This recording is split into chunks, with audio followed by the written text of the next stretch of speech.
Hello and welcome to episode 10 of Tortoise. You're joined by myself, Harry, and Lee as always. And today we're just going to have a bit more of a kind of relaxed format and just talk about our recent ultra experiences.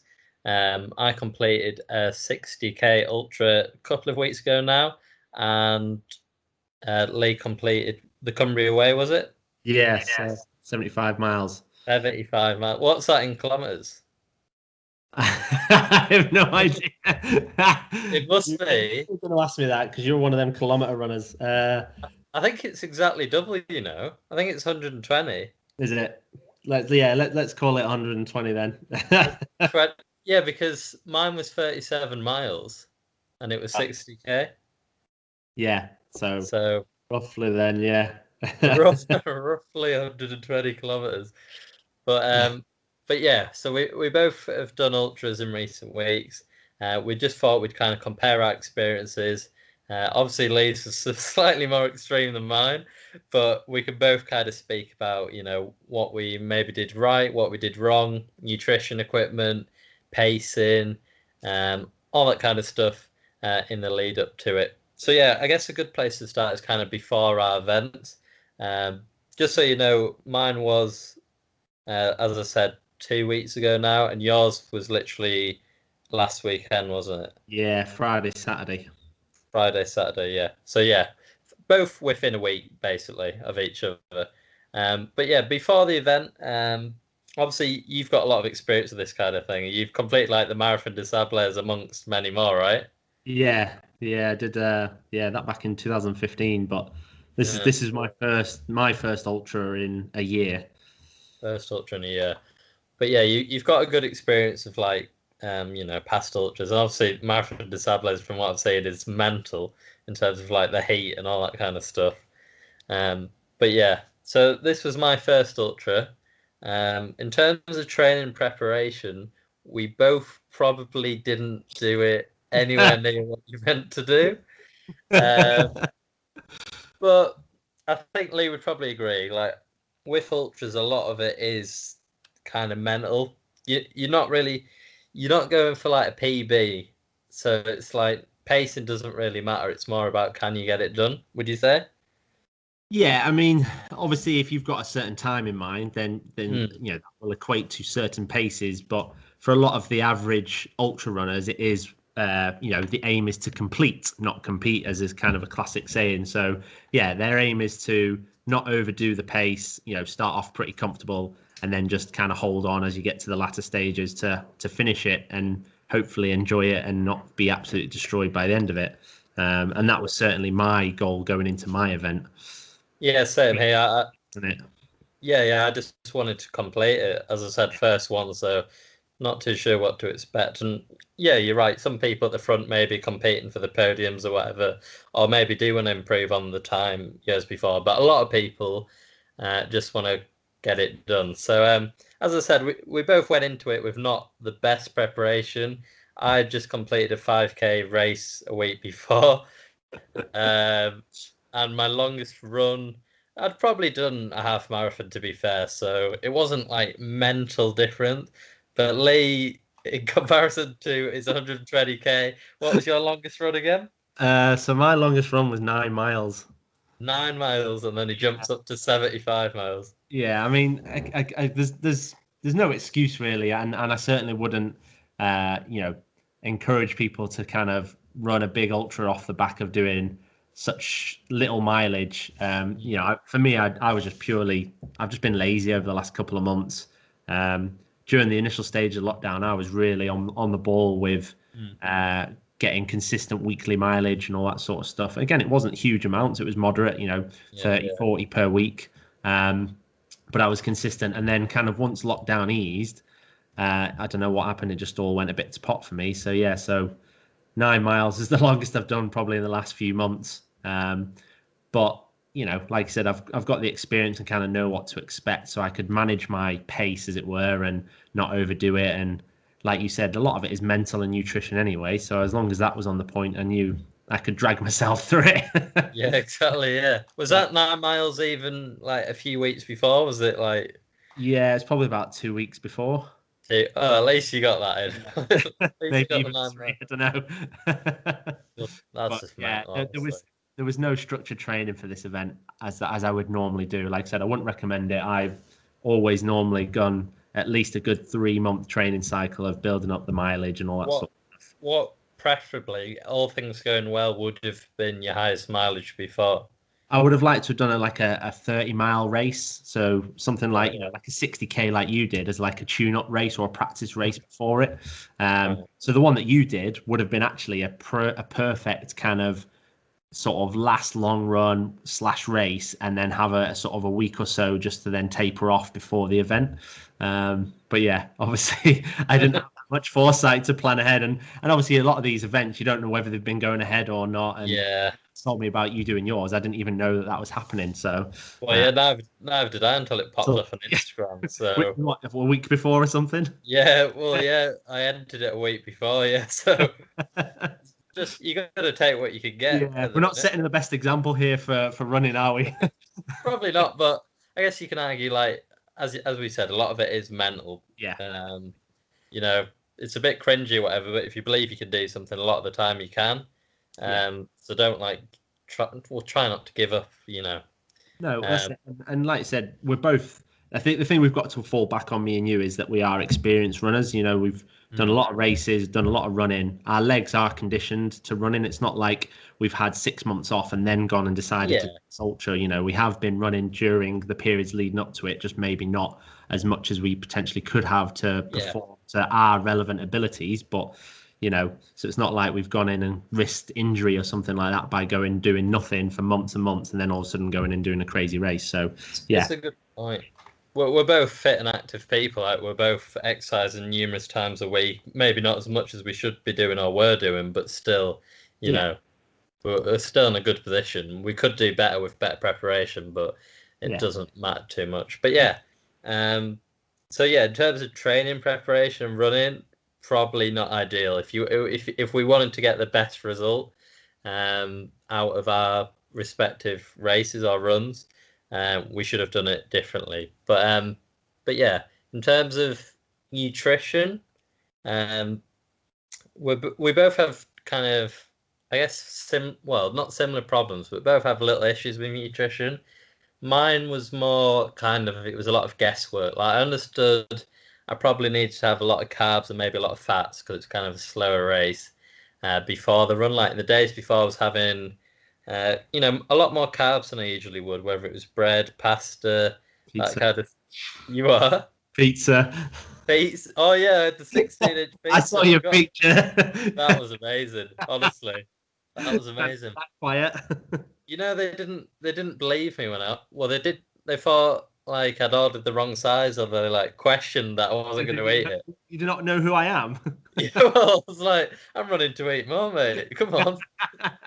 But yeah, the pizza was great, and I had like loads of carbs, bread, loads of other stuff. Um, just a lot more than I usually have. Um, again, I could probably do that a lot better in the days leading up to it, but it's hard. A lot of it is kind of guesswork for me when it comes to ultras. What was yours like in the days before? So for me, I've never been a big thing about carb load or anything like that.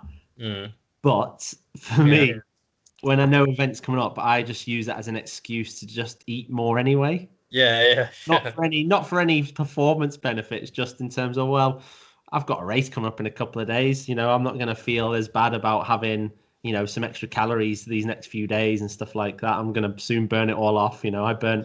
I burnt 9,000 calories during my race. 9,000. Yeah, and Damn. that's based on height and weight and stuff, because I don't use a heart rate monitor, so obviously Yeah. it hasn't even fully understood my exertion, so it could have been even more if I had heart rate involved in it as well. But yeah, as a rough guide, it was 9,000 that I'd burnt for that race. So you know I knew that I was going to burn a lot, so I thought, I'd had some, I think I had some pizza and stuff like that, and yeah, a couple of pies, stuff like that. Just treat yourself, yeah. But yeah, no, for me, that again, I've never been one for really analyzing nutrition pre-race. Right, okay. It's always been during for me. Yeah, and we'll get onto that in a sec. But yeah, it sounds like we're both kind of pretty relaxed when it comes to the And nutrition there'll be before. people there being really annoyed by that, won't they? Going, these guys doing all these things, they've not even trained for it. They eat crap food before they go, and they still finished. Well, yeah. But again, like obviously the crap food in a way does have a role. Yeah, Like, you are giving yourself energy. If it is pizza, you're still carbing up. It yeah, might not be nutritionally dense, but does it really matter if you're getting the right vitamins? Not necessarily. no. Um, so yeah, so there is a kind of purpose to it, as much as it sounds like we're just being lazy and don't blue. There is a little purpose. So yeah. Anything else leading up to the race or run you talk about?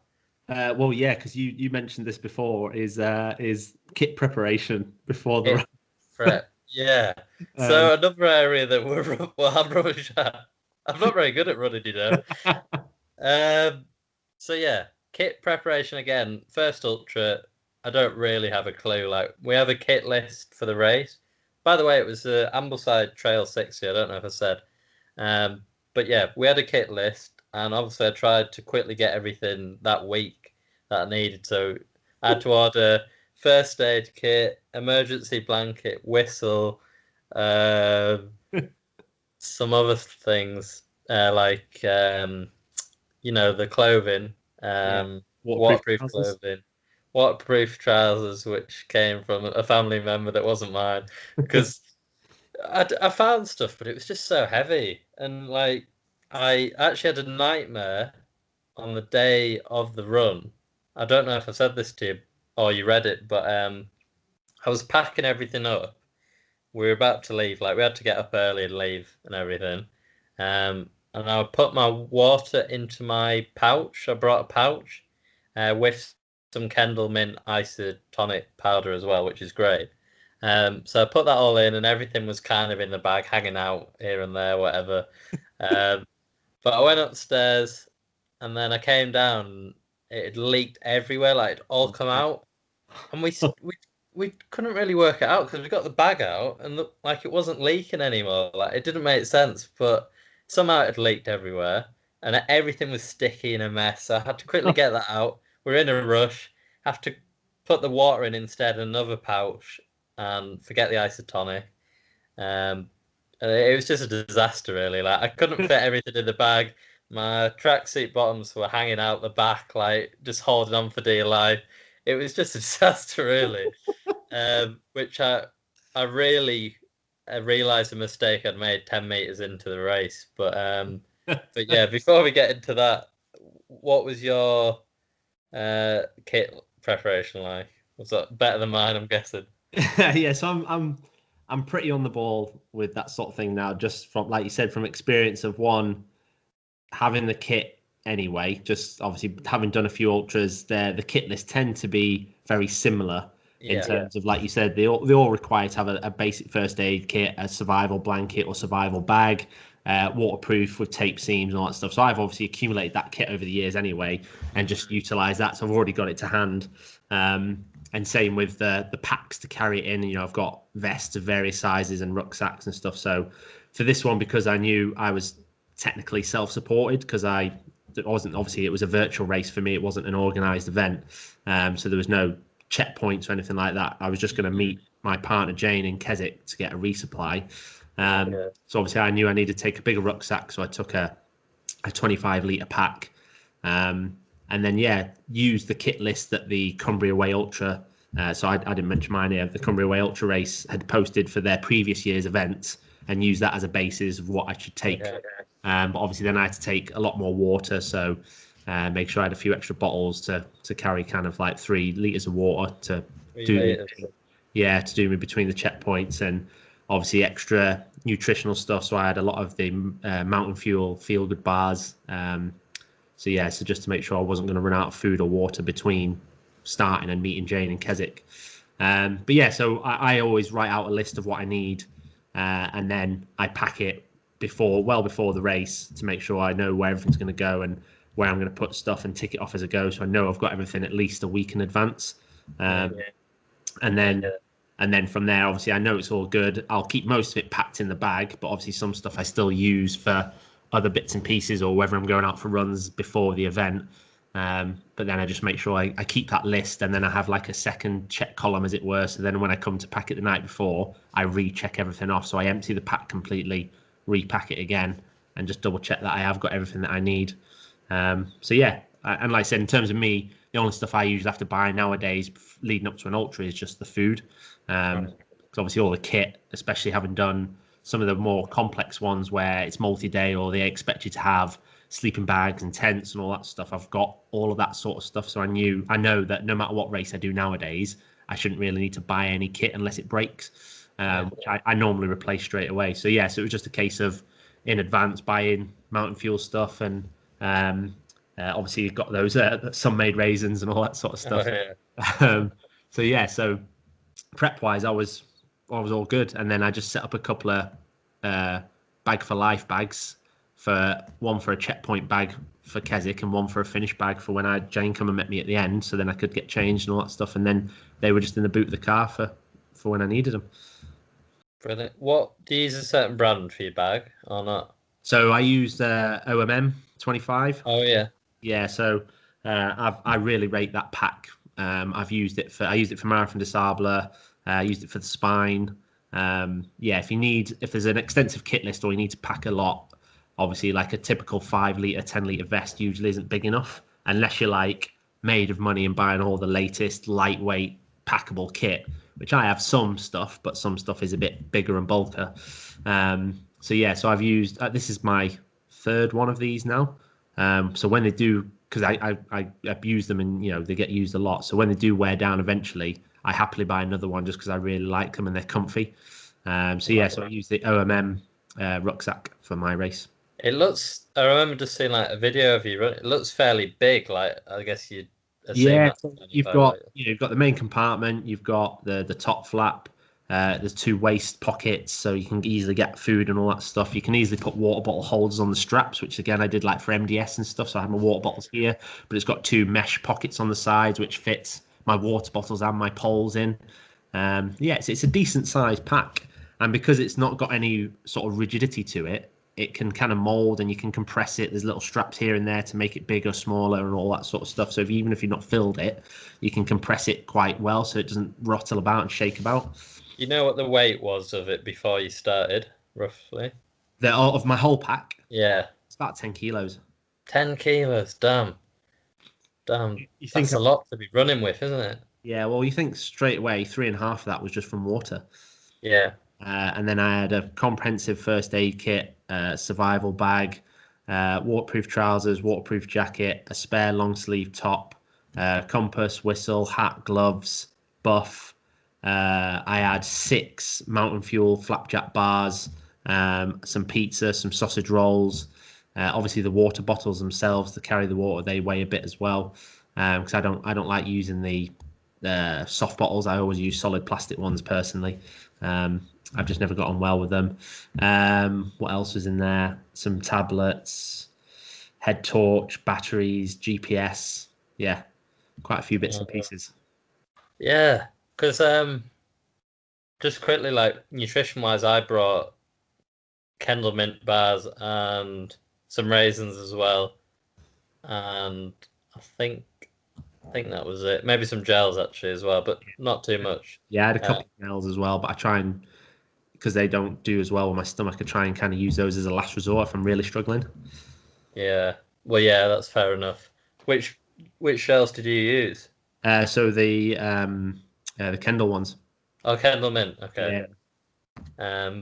But yeah, the first thing that shocked me when we started the race was the weight of my bag. Like, I'd never run with a weight before. Of that weight, like obviously I've run with a bag, but like just having all that stuff in, as soon as I set off and it was back, like obviously it's not the best bag in the world, it's just a cheap one from Amazon I've got. It was bouncing about. I felt like something was going to come out, or it was a disaster really. Yeah. So after 200 meters, I stopped and I used about 80% of my water, I'd say, to cut weight, because I was just like, I can't be arsed with this. Like, I'm not going to do a 60k race with this weight. So I knew like I could get to like the checkpoints really without too much water, Yeah. assuming nothing went wrong. So I made the decision, maybe stupidly, to remove all the water early on. Um, but yeah, just before we started, actually, we had to walk up to the start point. They'd slightly changed the start, and obviously at this point, I'm like, oh, first ultra, this is gonna be pretty mental for me. The walk up to the start was absolutely killing. I was like, I haven't even started yet, and it was like a tough walk. And someone tried to come up and meet me. They came down for the day, and they couldn't believe the walk up. Like it was so steep. So immediately I was like, "Oh God, have I made a mistake here?" At least you didn't have to run up it. At least they could have put True, the start at the bottom of the hill. true. But even walking at it, I think you do have to run up it in recent years. But even walking, I was like, "Damn, this is gonna be tough." But yeah, as I said, like 200 meters in, um, remove the water and you set off in waves in our one, just Yeah. like a lot of races at the minute. So I was with my guys for like 200 meters, as I said, and then they went off. I did catch them up, or one of them in the end anyway. But yeah, I just thought I'm gonna have to cut weight here, um, and battle on. Was your start all good when early stages? Yeah, so the only thing pained for me was obviously because I was doing it in Ulverston, and that's where my start was. It was like an hour drive, so I had to set off at about 4 in the morning.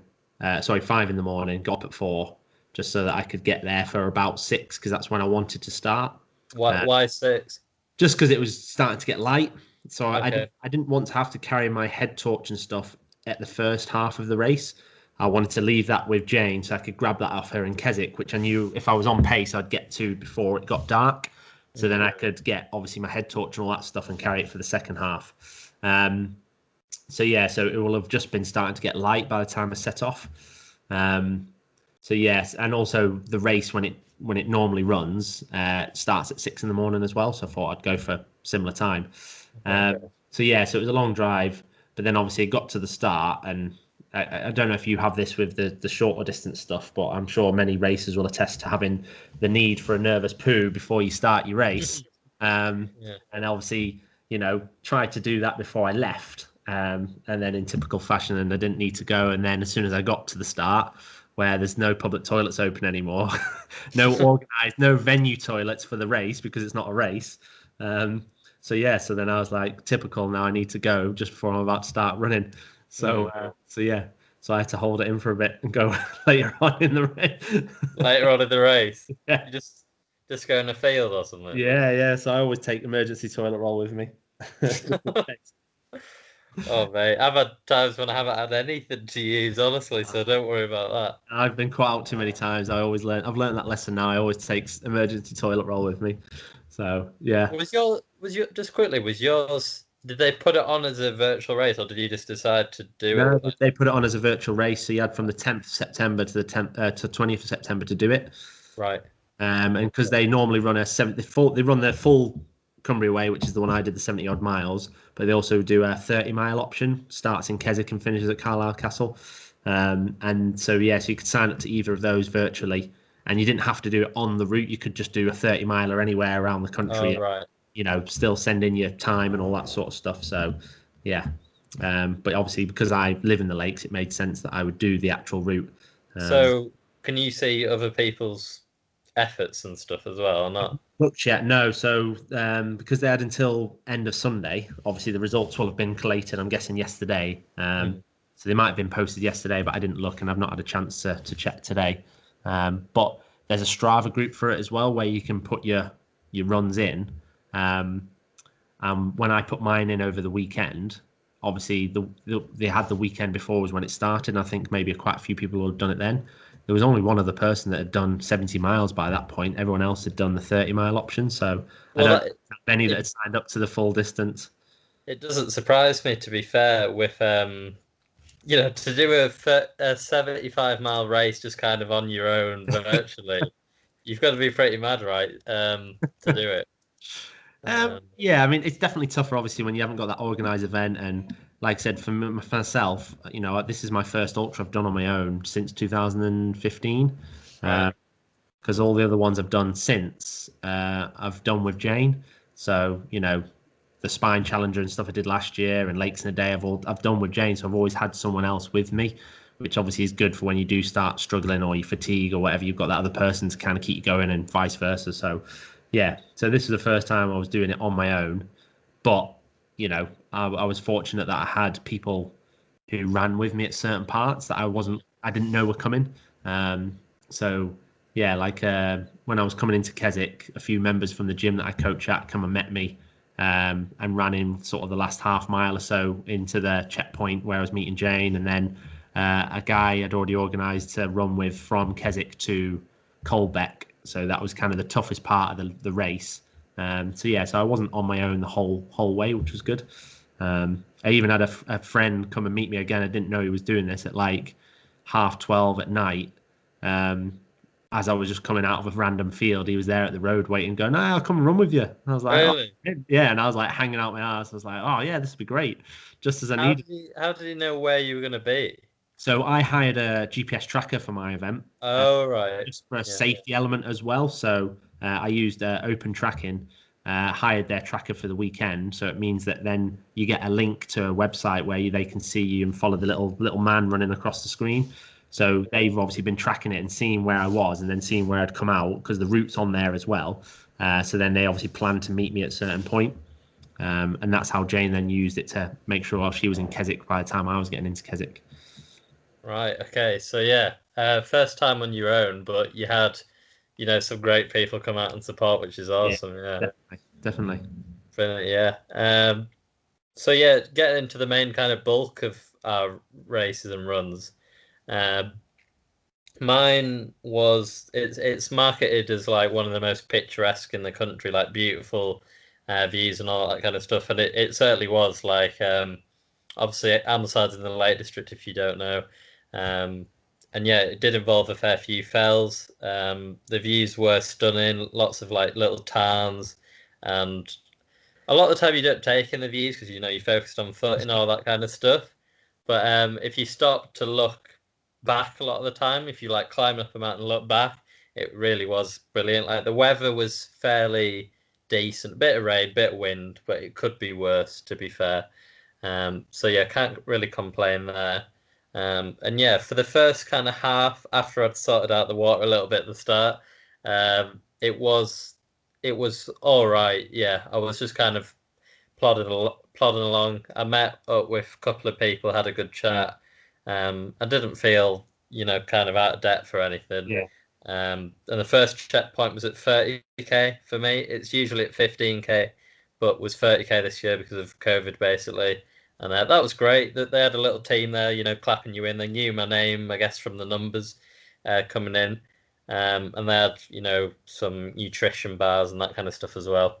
So yeah, getting to the halfway point for me, which was 30k, was fairly kind of standard. Hadn't used any music or anything to that point. Hadn't really used much nutrition. Maybe had a little energy bar, but that was it. And how did you at that point then? Did you feel strong still by that point and felt like you could carry on going easily? Yeah, like we'd gone up a really steep fell, but you can't run it, so we were walking up it. So as hard as it is, it's still not super hard because you're still walking it. Yeah. But yeah, I was feeling fairly good, you know, good spirits, smiling with the people there, whatever. And yeah, so to halfway, I was feeling pretty strong. What about you until, I guess 60k is your halfway point, isn't it? So for me, I kind of treated, like I said, the meeting at Keswick as my halfway point or my sort of main checkpoint. And if I could just get to that, I kind of thought, well, yeah, if I get to that and feel good, I'm pretty confident I'll be able to finish this thing, especially because there were a lot of the sort of tougher terrain, not necessarily the toughest elevation, but the tougher terrain to run on was in that first half or first, you know, it's 45 miles to Keswick. So I'd done well over half by the time I got there. And then obviously having Jane to resupply, I could sit down for 10 minutes just while I then get a load of tuna pasta down me and all that stuff. So I struggled a little bit with the heat because obviously on mine it was Yeah. scorching, lovely day, nice cloud inversion when I set off and to start with, running through Ulverston, which I've never explored before, which was lovely, and same with running along Coniston Lake, which I've never visited. So I got in some good sights. So yeah, I got to Sticklebarn, which was 26 miles in, so 40k or whatever. Marathon, exactly. Yeah. Yeah, pretty much. And I was definitely struggling a little bit with the heat by that point. So I did stop at Sticklebarn and had a Coke and a cake. So I obviously took my bank card to make sure, just in case there was anywhere I could buy stuff. So I went and quickly visited there and had a Coke and a cake to give me some more morale and to keep going. So I did struggle a little bit getting the last sort of mile into Sticklebarn and then kind of getting going again after that, just because then there was the climb up to Stakes Pass, which was quite a steep climb. But then once I got to the top of that, I got to run down that for a bit and kind of keep some momentum going. And then obviously, like I said, I had some people meeting me about a mile outside of Keswick. So yeah, so I felt strong. I was well ahead of my planned pace. So like I said, I just had a modest goal of under 24 hours, which was like 3 mile an hour pace. So 20-minute miles is, that's kind of like an average ultra pace for sort of a lot of beginners and intermediates. But up until that point, I was doing kind of 4.5 miles an hour. So I was kind of well ahead. So I was sort of, averaging between 13, 14 minutes per mile. But yeah, I just think that probably was a little bit too fast for the heat and for what effort of training I'd put in. But I felt good, so I stayed with it. And then, yeah, like I said, I got to Keswick, and as soon as I got there, I knew that I could crack on and finish it, and well within the goal time that I had. So yeah, no, I was good into the first half. Felt good. Like I said, I ran into Keswick, and then I left Keswick thinking I've got this, and at no point questioned whether or not I could finish it by that point. Right. So, do you know the exact temperature on the day? Was it like 19, 20 maybe, or? Sure, to be honest, I never actually checked. But yeah, it was. I mean, it was scorching sun the whole time, clear. Right. Okay. So, there wasn't any sort of cloud or anything like that. Obviously, I got opportunities to hide from the sun a little bit in some wooded areas that I ran through. But obviously, a lot of it was just out on the trail and the fell, so I was just exposed to the sunlight the whole time. Yeah. Just with kit quickly, what did you wear? So I wore shorts from Alpkit and t-shirt from I wore a t-shirt from Validas to start with, and then as it started to get warm, I got a bit sweaty. Then I put on another Alpkit t-shirt. Okay. And then just had a My Race Kit hat. Footwear? My Race Kit. My Race Kit, it's called. It's a website that sells branded kit. So I had that hat from when I did MDS. It's just a normal running hat. Sorry, I said footwear. What did you? Sorry. Well, yeah, so I wore my Hoka Torrents. Right. Okay. Yeah, I've worn Torrents now for probably about 18 months. So this is my second pair of them now. I've found them to be really, really good, especially for most trail and moderate fell and stuff. They're not great on like technical wet rock, but 90% of what I run on, they're absolutely fine for, and they didn't fail me at all on this whole run. And they've just got a bit more cushioning, which is what I need. I don't tend to get on well with lack of cushion shoes. You wore Nikes, didn't you? No, I bought, again, a few days before, I bought Asics. I won't be able to remember the model, but... All right, so you went for some ASIC shoes, did you? What made you change from the Nikes? Well, I've never had a trail shoe before. Like, all my Nikes are road shoes, so obviously I searched up trail shoes and tried to find a relatively cheap, but still fairly decent one. And Asics, like, I never stick to a brand just for the sake of it. Yeah. But yeah, so I got the Asics. I can't remember what they were exactly. Probably a gel Nimbus or a GT or something like that. Yeah. How much were they? Do you mind me asking? I think about 60. Yeah, so they're probably like a gel Nimbus or a GT. They won't unless you got the bargain Kayanos, which is kind of like another popular ASICS model. But Kayanos are usually over 100 quid. I'm just quickly going through my. Oh, it was the A6 Gel Future Trabuco. Ah, right, yeah. So yeah, they're like a similar iteration to the Gel Nimbus. Right. They're all much of a much like they're a cushion Yeah. shoe. They're comfy for you. They were a trail based one, so a grip will be a bit better, and that's about it, isn't it? Really, there's not much more to it. I Um, just like the way they look, really, red and just, black. So I just went for them, that's really. it. But How did you find yeah. that? How did I find them? Yeah, pretty standard. I've gone out for a little run at Frenchfield in them a few days before just to test them out. Yeah, And it's I rarely have big problems with shoes, to be fair. Like, so yeah, yeah, I didn't have any blisters or anything. nice. I did find on the technical bits, which my race had quite a few technical bits, like climbing rocks or big boggy bits.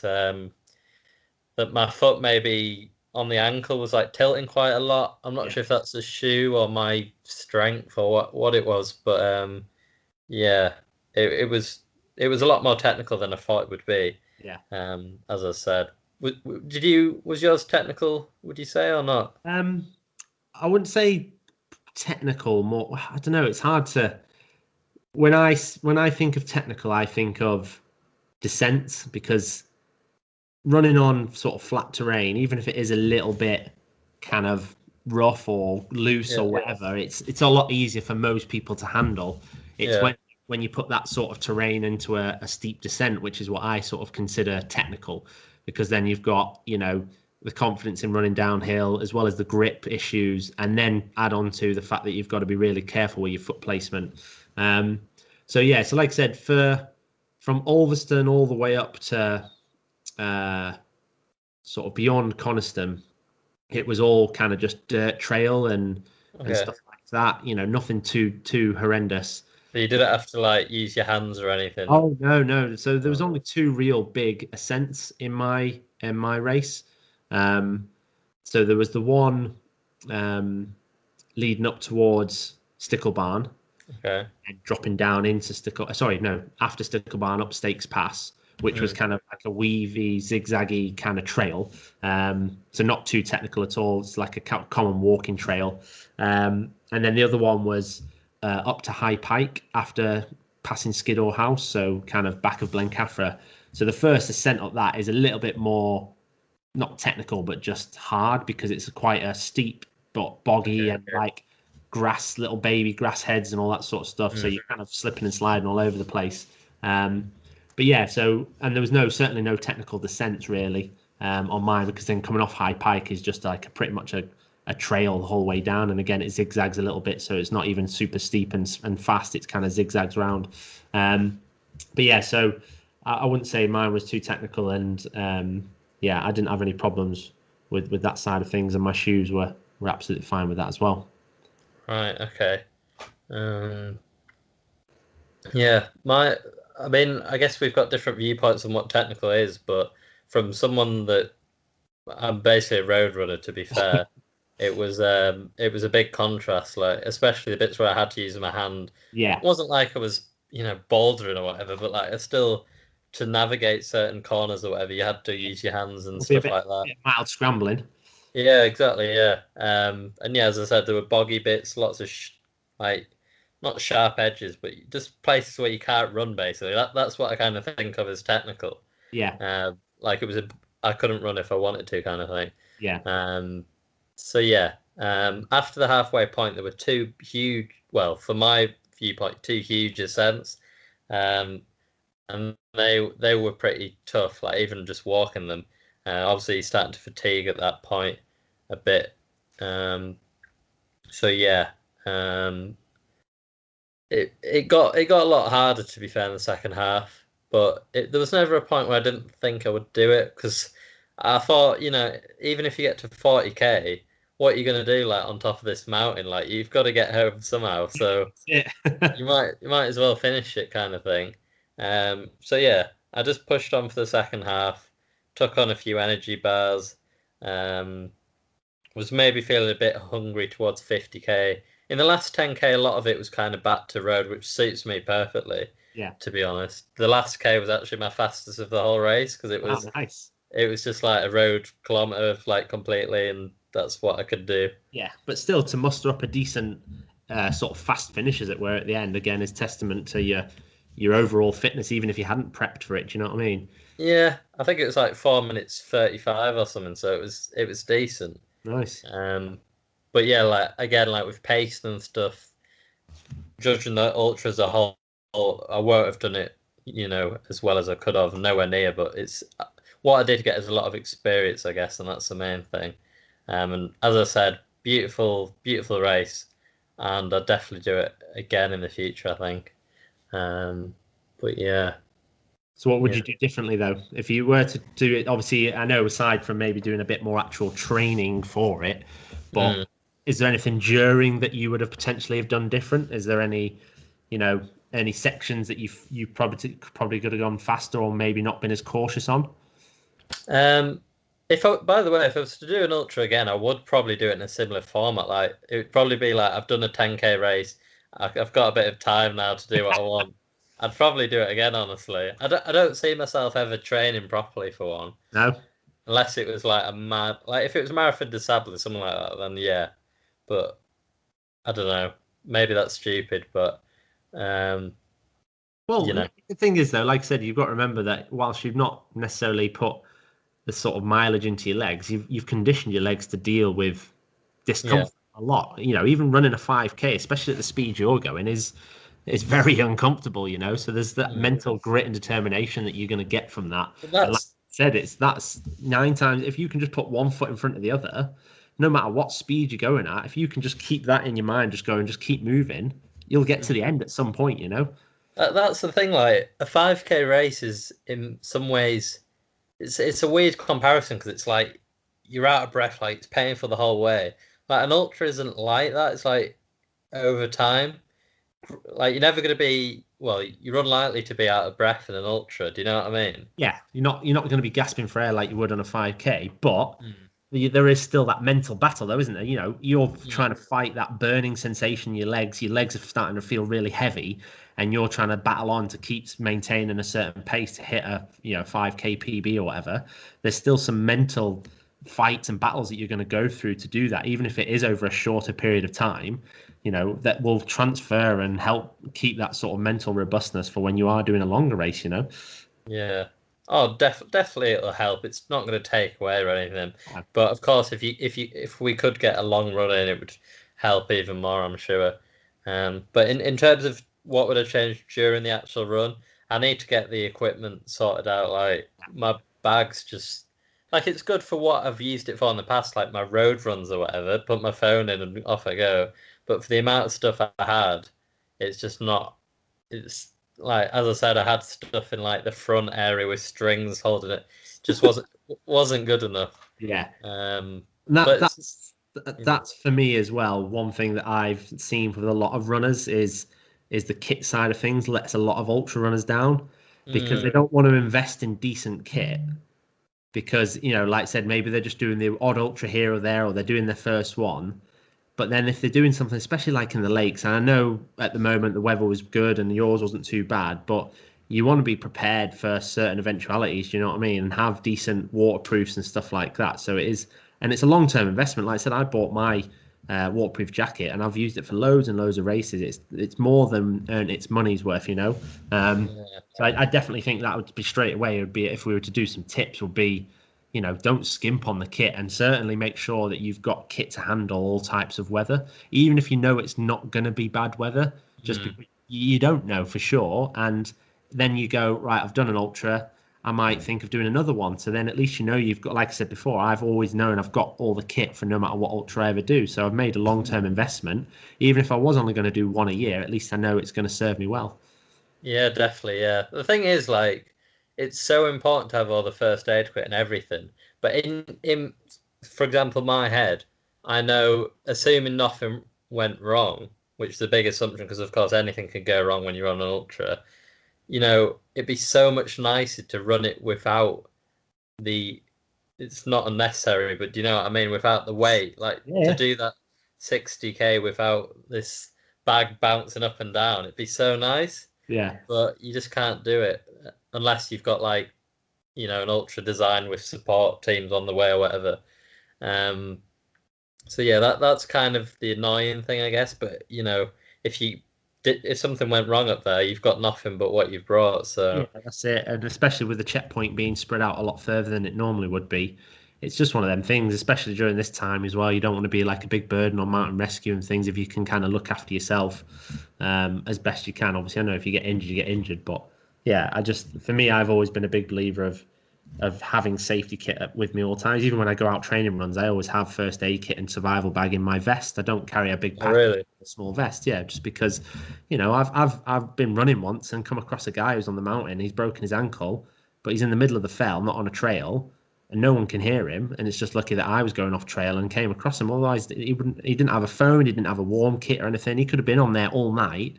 And he could have just gone down with hypothermia and stuff like that, just because he didn't have those extra few bits that could have potentially prolonged him staying out there and being comfortable for someone to come and find him. It was just pure luck that I came across him and managed to then get in touch with mountain rescue and stuff like that. So I've always been a big believer in don't skimp with the kit. And if you feel it's too heavy, and again, this is not criticism to you, it is definitely nice and not to run with kit, but if you know you've got to, just train with it and get used to it. Definitely, yeah, definitely. And of course, I've also thought you can do ultras like they're not necessarily exciting, but you can do like they do ones round tracks, for example. You know what I mean? It doesn't have to be a mountain ultra where you need to hold kit. So to be honest, for me, that's probably the area I'd go into, like ultra running more. I don't want any technical stuff. Basically, it's just not what I enjoy. I can get around it, but it's not what I enjoy. Well, yeah, because like my brother did one, which was Liverpool to Manchester, and that's 50 miles, but it's just a longer canal towpath. Yeah. You know what I mean? So that's, again, yes, obviously they still give you a minimum kit list, like some waterproof jacket and all that sort of stuff, but you could certainly get away with carrying less and having, like I said, maybe just a little vest or something. And there was checkpoints, obviously, on a regular basis. I know, obviously, it might be different now because of COVID, but there's certainly races out there that allows you to not have to carry lots of kit.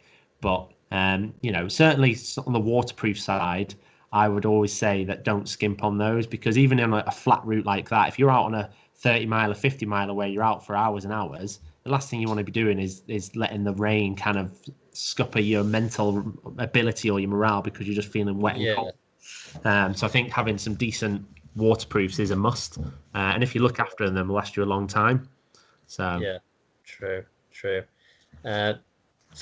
second half of the race for you, any problems?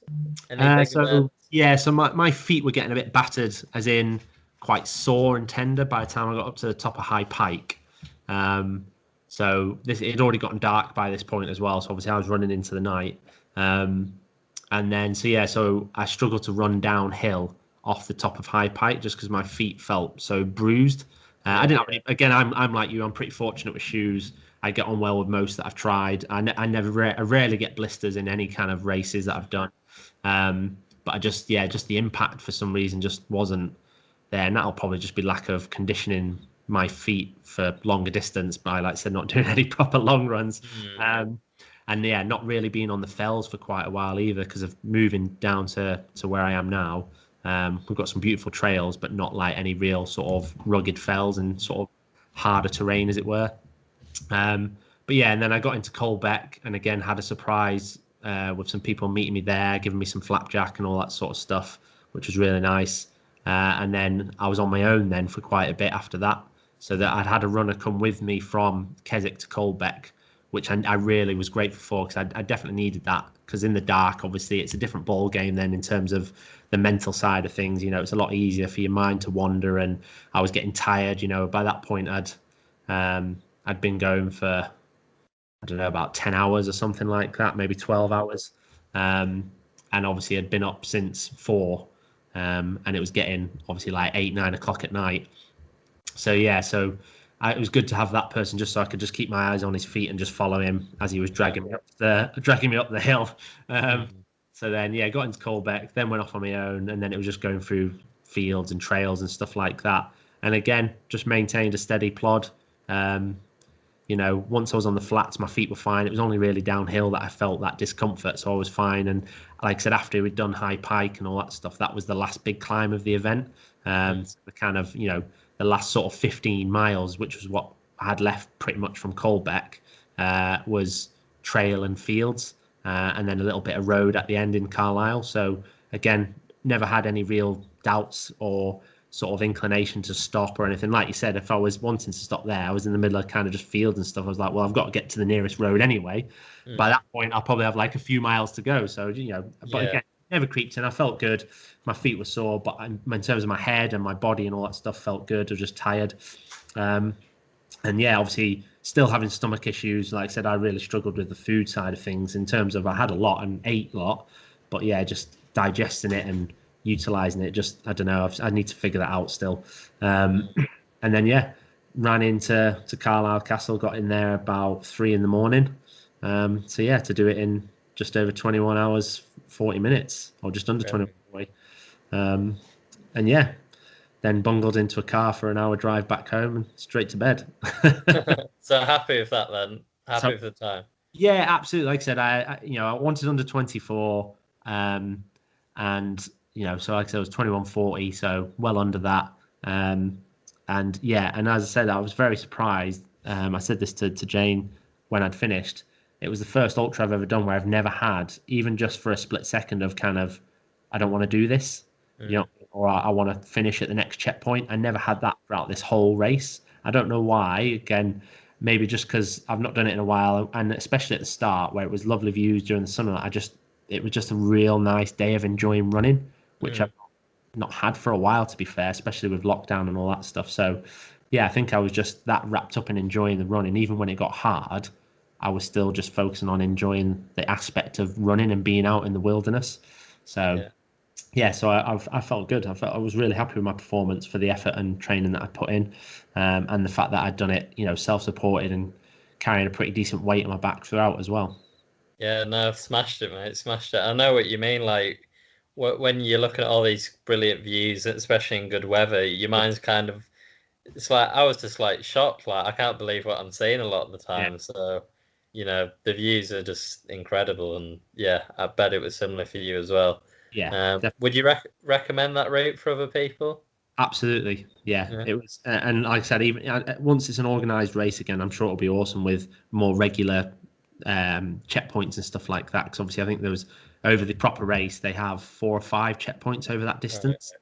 So I think the most you've got to go is like 15 miles between. So yeah, so I think that would be again, it just make it even more enjoyable, not having to carry all that stuff on you. And yeah, the route is absolutely lovely.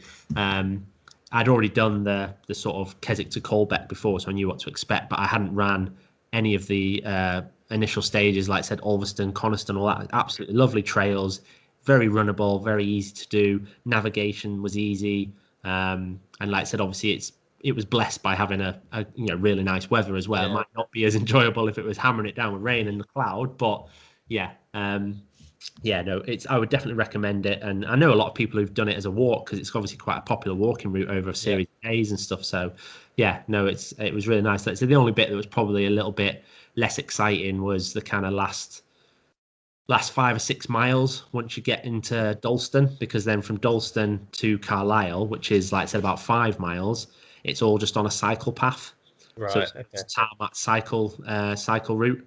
So obviously, and it was dark, so it was kind of not exciting in terms of the views and the terrain, but at least it was only sort of said, a small amount of distance in the grand right at the end as well. Yeah. So, and obviously you've got to go through some of that just to get to Carlisle, because it's not like it's a village or whatever. It's quite a big city, so you're going to have to go through some built-up areas to do that. So will you attempt that next year again? Or? No, for me, I've always been a big one of kind of doing a race, and if I'm happy with my performance, even if I feel like I could have gone a bit faster or whatever, if I'm generally happy, I don't like to do them again. I like to go and look for something different, especially because they're not cheap. Yeah. I think it's £100 to enter the actual race if you're doing it properly for that one. And I'm not saying that's not worth it, but if I've done it once, I'd rather than go and spend on a different route. So I was happy with my performance. Like I said, I felt good, which is very rare. So, I'll put it to bed and just tick it off as a really nice race. one to remember, and then move on to something different next year, whatever, a different route. There's lots of them in the lakes, isn't there, and around the UK. So yeah, no, I was more than happy with that. Brilliant. Fantastic. So yeah, we both got them done. Both slightly different challenges, but I think we both did kind of fairly well. It's never going to be easy, is it? But you know, we got it done. It's the main thing. And just I'm wary of time, but just quickly on recovery in the week after. Have you been all right generally? Yeah, so for me, so I finished early hours of Saturday. So I obviously went to bed Saturday, woke up kind of midday-ish on Saturday. So I've had Sunday, Monday as full days of rest so far. I always have at least a week off from running after an event, regardless of how I feel. I know some people are itching to get back into running and stuff, but for me, for longevity and all that stuff, I know for a fact that you need to let your body recover from ultra distance stuff. It's absolutely battered the body and the nervous system. When I did the spine, I had a month off from running. So no, I feel good now. I've got good range of motion. I can squat, I can lunge, I can do whatever. I'm not stiff. I had a nice bath the day after. I've worn my compression trousers for the last couple of days. Again, we've talked about these. There's not a huge amount of science backing them up, but I feel they work for me. So I've worn those and then just enjoyed eating lots of, again, pies, pizzas, all this sort of stuff. So, like I said, I've enjoyed just having some good food and some enjoyable food. And then just keeping mobile really. So I've been doing always give it a couple of days before I start doing foam rolling again, just because again it's quite tense on the body. Yeah. So you want if my muscles are still tender to touch, it's probably not worth me foam rolling. So I did my proper first foam rolling session yesterday, and again that's already helped me feel a lot more looser for today. And I'll do the same again, get back into the routine of doing my foam rolling and mobility work, and then I'll rest until at least next weekend before I start doing any running again. Brilliant. Yeah. Now you are. Now you're about a week in, aren't you? Just over. Yeah. So yeah, for the first couple of days, my quads were absolutely killing. I think because I basically don't use their muscles really when I'm usually training. It was a complete shock to the body. Like the muscles and movements I was doing were just so different. Yeah, it'll be the descents because again, you'll be used to more kind of road flat. You use your quads still, but when you do downhill running, you use your quads even more to absorb that impact, and that's what you won't be used to, especially because you are quite fast anyway. I'm sure you went downhill, reasonable paces on that race, so that's why they'll be sore. Yeah. So yeah, for the first 2 days, absolutely killing. Like it was painful to walk. The range of motion wasn't there, and for a few days after that, still pretty sore. To be fair, like I was trying out the massage guns, but it was so painful even to do that. Yeah. I don't know if that was wise or not, but yeah, and I felt so tired. To be fair, like even a week after, so tired. Like I tell you what, I fixed my sleeping problem. It took an ultra, but I fixed it. So I finally got to the bottom of how I can fix my sleeping. So so yeah, sleep's been good. And yeah, the pain's pretty much gone now, to be fair. That's good. But yeah, just like Lee, no rush to run again. I'm eating everything I can see, really. Had ice cream for breakfast today. Amazing. Yeah, just eating whatever, really. Just don't really care at the minute, just whatever. Enjoy it, Yeah, and naturally, you put on a bit of weight, as I can see in the scales, but I don't really care. It doesn't really matter. But yeah, I'll take a few weeks off, and then I was discussing with Lee. I'll have a think about what to do next, but I'm not too sure at the minute, to be honest. And that's not a bad thing either. Sometimes it's good just to have a mental break as well, which again I find with a lot of ultra runners, because they're doing so many races, they just get mentally burnt out, even if they don't physically. So yeah, you don't want to lose the love for running. So sometimes it's nice not to have something looming over you, just have like a month or two of not worrying about having a race or specific thing to train for. So for me, I'm not going to do anything now for the rest of this year. I'll still run and I'll just do running for the enjoyment of running and just do some base level mileage to maintain something, and then worry about some goals next year. I'm happy with what I've achieved this year, And obviously, there's a few things that I was supposed to do this year, but I've got them coming next year. So it's not like I haven't got things that I can start planning for next year. But yeah, so I think for me now till Christmas, I'll just enjoy running for running. Yeah, and nothing wrong with that. Luckily, we both kind of enjoy running anyway, so Yeah. like it's not. I understand some people, they set a goal and then after that, oh, I don't enjoy running. Why would I run anyway? But Yeah, we'd kind of do it without a goal or not. So, that's but it. yeah, important to take a rest as we said. Absolutely. I know we can't have covered everything today because so much you can talk about, but hopefully that gives a good idea of our experiences. Maybe not the best in preparation, um, or the start, especially for me, but we both kind of pushed our ways through. Leeds was absolutely epic and fair play to you, mate. Great result. And yeah, recovery again, sore for a few days, bit tired, but we're all right now.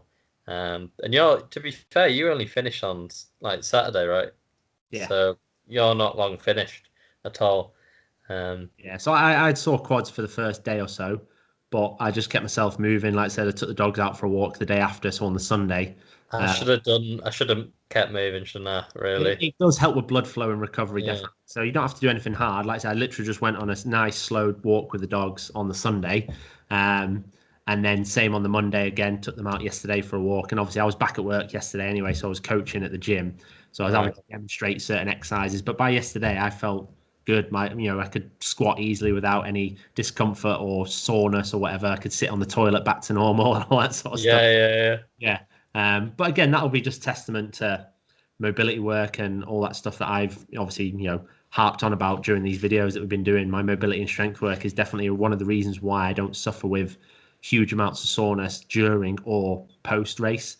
yeah. So for me to have, literally a day and a half of rest, as it were, before I was back at work, and then feel like I was okay again is after only doing a 9 mile training run for it. I think again, you know, that's not mental. That is literally just from being strong and having good mobility and range of motion anyway. So yeah. Definitely. And just quickly, like just from a few classes, I think I've maybe only done two with you, two or three, Yeah, I think you've done three. three. Yeah. I feel like when I was running before the ultra and the ultra, I just feel like it might be placebo. It could be, you never know. But with each step, just kind of feels more solid and Yeah. less kind of movement, like little move. So yeah, it feels Yeah. good. It's the less experience you have with strength training, the quicker you see results anyway. So yeah, Well, you might yeah, you might have yeah, just got a few quick adaptations from the few sessions you've done anyway. exactly. Yeah, like as we said, I've never really done anything really strength wise. But yeah, we'll wrap it up there, I think. Yeah. If anyone's obviously got any questions, they can fire them over to us anyway, can't they? So Definitely, yeah, definitely. But yeah, we'll be back soon enough. yeah. Thank you for watching. If you got to this point, fair play. Uh, but yeah, subscribe to both our channels if you want to see more. Ask us a question, as Lee just said, if you've got any, and we will see you next time. Sweet.